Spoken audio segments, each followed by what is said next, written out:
யார் கண்ட்ரோல் பண்ணியிருக்கணும்? Police department அப்போ யார் கையில் இருந்தது? இத்தனை கேள்வி நம்மளை பார்த்து கேட்குறாங்களே, ஒரே ஒரு கேள்வி தான் நான் கேட்கணும்னு தோணுது.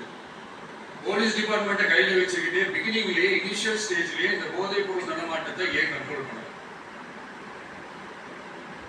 மனசாட்சி பிரச்சனைலாம் ஏன் நடக்குதுன்றது உங்களுக்கே நல்லா தெரியும். இன்னைக்கு வந்து சட்டம் ஒழுங்கை பற்றி கேள்வி கேட்கக்கூடாது அப்படின்னா தாராளமாக கேட்கலாம். இந்த ஜனநாயக அரசு மனராட்சியெல்லாம் கிடையாது, மனசாட்சி உள்ள மக்களாட்சி. எல்லாருக்கும் எல்லா உரிமையும் உண்டு, விமர்சனம் செய்யலாம், எல்லாருக்கும் எல்லா உரிமையும் உண்டு. ஆனால் நம்ம ஆட்சியில் என்ன நடவடிக்கைகள் எடுத்துருக்கோன்றது தெரிஞ்சுக்கிட்டு அதுக்கேற்ற மாதிரி மேலே ஊழலாக செஞ்சுக்கிட்டு அதிலிருந்து தப்பிக்கிறதுக்கு பேர் தான் நிர்வாகத்திறன் அப்படின்னு சொன்னா, அப்படிப்பட்ட ஒரு ஊழல் செய்யற நிர்வாகத்திறனை நம்ம அரசு ஒரு நாளும் செய்யாது. வெளியே வச்சு எல்லாம் செஞ்சுக்கிட்டு போதைப் பொருள் பாதுகாவல் கழக மாடல் அரசாங்கம் செஞ்ச ஒவ்வொரு ஊழலா வெளியில் வந்துட்டு டாஸ்மாக்ல கஜானாவுக்குள்ள கொண்டு சேர்த்துக்கிட்டே இருக்கிறோம்.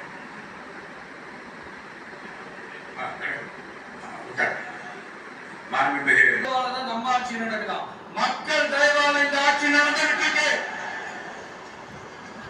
மனசாட்சி உள்ள சக்திகளோட ஆதரவால இந்த ஆட்சி நடந்துகிட்டு இருக்கு. நாங்க தான் அனுப்பி வச்சோம் அப்படின்றாங்க.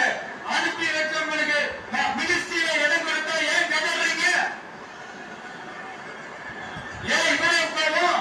ஏன் இவ்வளவு கதறன்ஸ்? இதுல இன்னொரு முக்கியமான விஷயம், மார்க்சிஸ்ட் கம்யூனிஸ்ட் கட்சி நமக்கு ஆதரவு கொடுத்தது சுயேட்சையா எடுத்த முடிவுன்னு சொல்றாங்க.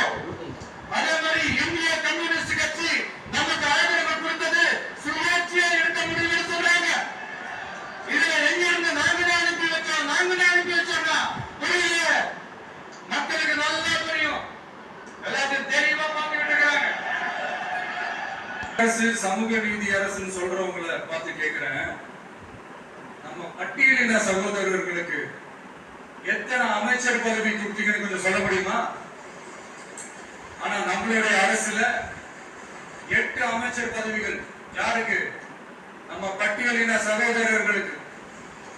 எல்லாம் நம்ம அண்ணன், நம்ம தம்பி, நம்ம தங்கச்சி.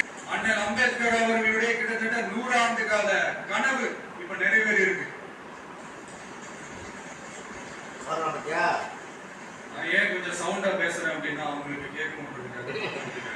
பெண்களோட பாதுகாவலர் நாங்க தான் அப்படின்னு சொல்லிக்கிறவங்களை கேட்கிறேன், எத்தனை பெண்களுக்கு அமைச்சர் பதவியில இடம் கொடுத்தீங்க கொஞ்சம் சொல்ல முடியுமா? 4 சகோதரிகளுக்கு அமைச்சர் பதவி கொடுத்திருக்கிறோம்.